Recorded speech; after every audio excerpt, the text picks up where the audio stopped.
वगण भरसां ॻोठ जाफराणी वासी पोरियत अकबर अली पंवर की बीमारी जो DHO कंबर नोटिस वठंदे इलाज लाइ चाणका अस्पताल लाड़काणो मुंतकिल करे छॾियो।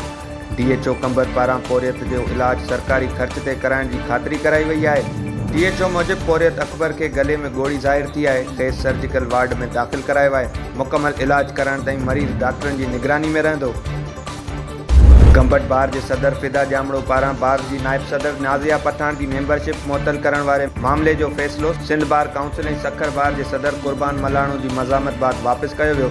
नायब सदर नाज़िया पठान मूजिब बार के सदर के इख्तियारी नाहे जो कंहिं भी वकील की मेंबरशिप मुअत्तल करे। सिंध बार काउंसिल के हुकुम से मेंबरशिप बहाल कई वई है।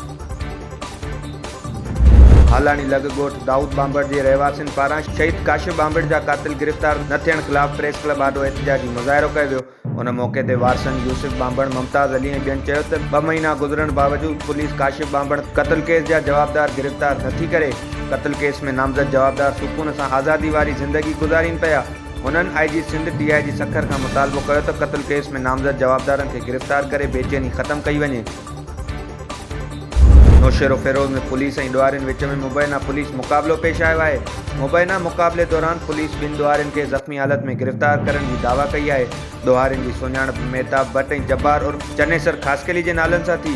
पुलिस मूजिब जवाबदारन खां जांच जारी है।